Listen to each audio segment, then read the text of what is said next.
Message de Monseigneur Philippe Christori en ce vendredi 5 août 2022.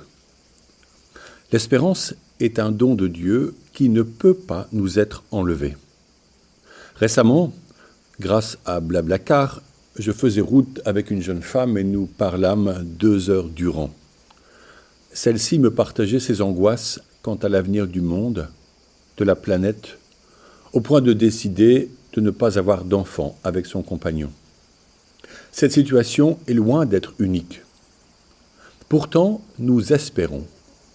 Nous pourrions même écrire ce mot avec une majuscule car notre espérance est un don reçu par le baptême que la vie de foi entretient. De qui aurais-je crainte?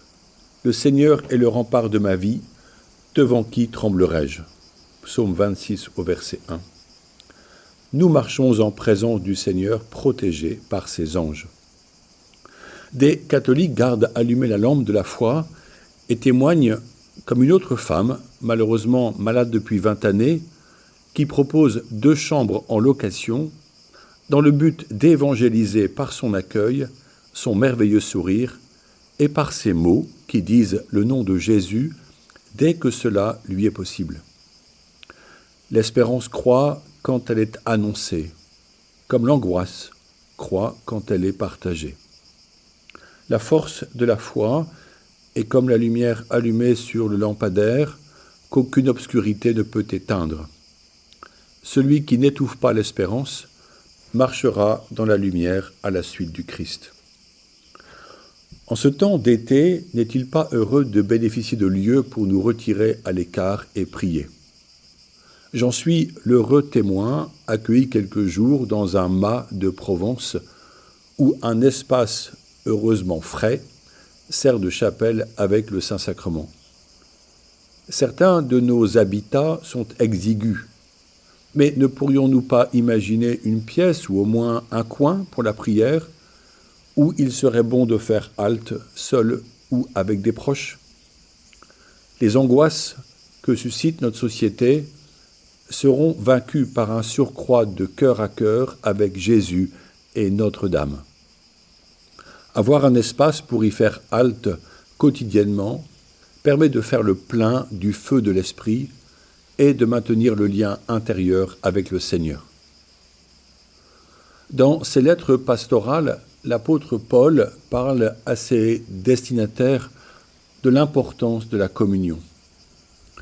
Par expérience, nous savons que la communion nous donne du bonheur. Pour nous aider en ce sens, je demandais au Saint-Esprit une parole et voici que je tombais sur Philippiens 2. C'est un passage essentiel de ses écrits et un fondement pour notre foi. Que dit-il? Je le cite. « S'il y a un appel en Christ, un encouragement dans l'amour, un élan d'affection et de compassion, alors comblez ma joie en vivant en plein accord.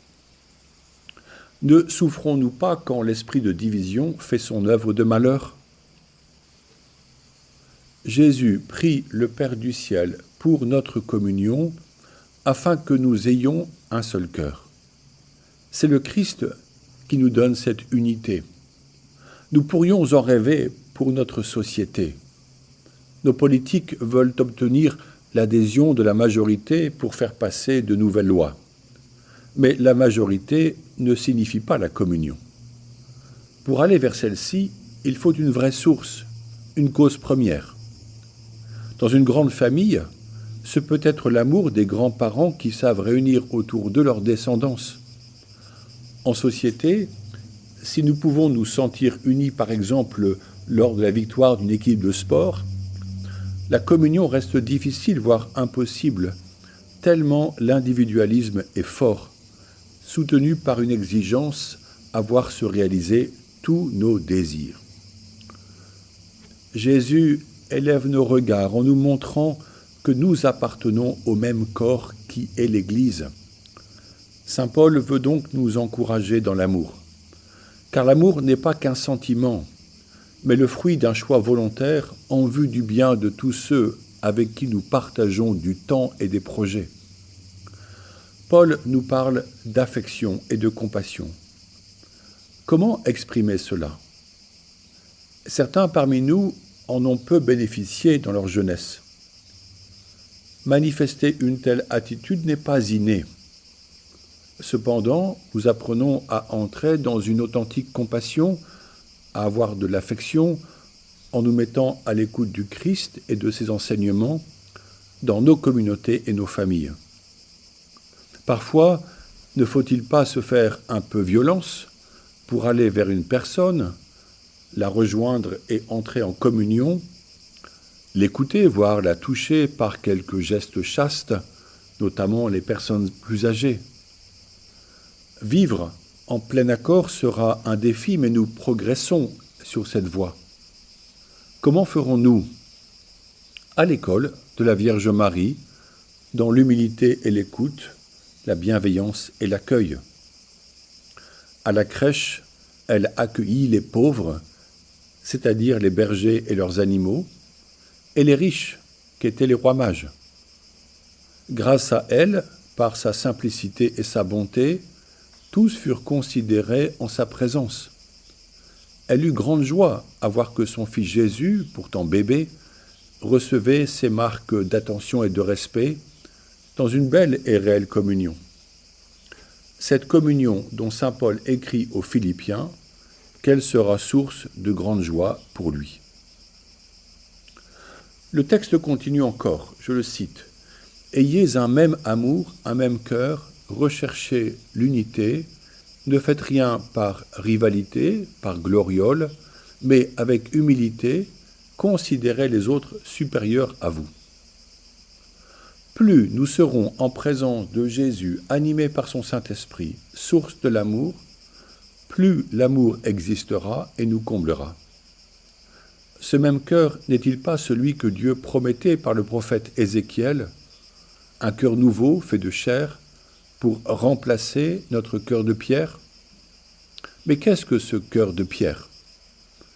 C'est celui qui peine à aimer, car il est blessé par autrui et par des expériences affectives difficiles ou même désastreuses, qui se ferme par peur de se montrer vulnérable, qui ne se laisse plus approcher car il a connu l'expérience de la souffrance. Nous ne pouvons pas nous façonner un cœur neuf nous-mêmes, mais il nous est promis par Dieu et offert par l'action de l'Esprit qui nous éduque avec délicatesse et tendresse en vue d'un amour nouveau dans la lumière divine. Ainsi, pouvons-nous dire à l'Esprit de venir aimer en nous? Pouvons-nous nous livrer à l'amour pour que sa grâce fasse son œuvre de changement en tout notre être?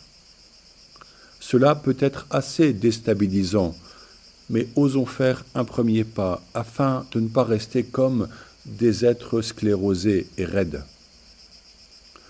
Par ailleurs, pour répondre au dire de Paul, beaucoup parmi nous diraient volontiers qu'ils ne cherchent pas la gloriole ou la rivalité. Mais nous aimons pourtant nous comparer ou comparer nos talents. C'est un orgueil mal placé qui conduit à des tristesses, la comparaison suscitant le poison de la rancune.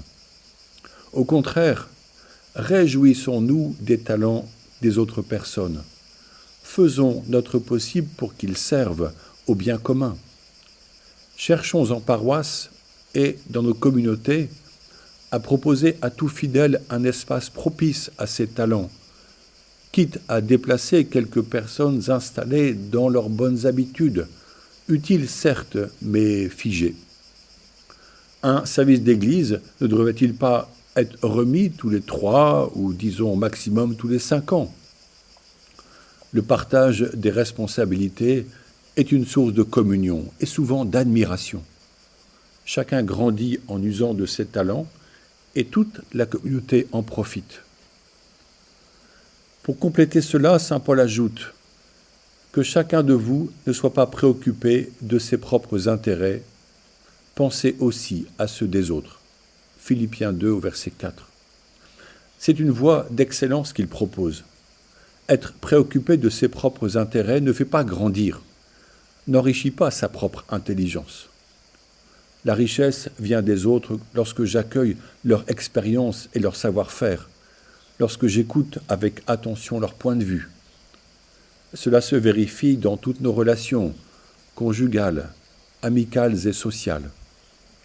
Personnellement, je dois beaucoup aux personnes qui m'accueillent pour échanger sur toutes les questions de société ou ecclésiales, comme ce fut le cas avec ma passagère Blablacar. Mais je reçois encore plus lorsque c'est la parole de Dieu, l'Évangile, ou les lettres pastorales des apôtres comme celle de saint Paul, qui éclairent mon discernement et mes pensées. Nous ne pouvons pas ignorer les saintes écritures en ces jours difficiles. Comme j'aimerais que tous nos décideurs soient de fidèles lecteurs des récits bibliques, afin que l'Esprit Saint éveille en eux des sages propositions politiques et économiques pour le bien de tous les êtres humains, tous appelés à la communion des cœurs, en vue d'élaborer des projets positifs pour que l'humanité vive en harmonie sur notre planète Terre. Sans cette source de sagesse, le monde irait possiblement au désastre, tellement mis à mal par la quête du pouvoir et de l'argent.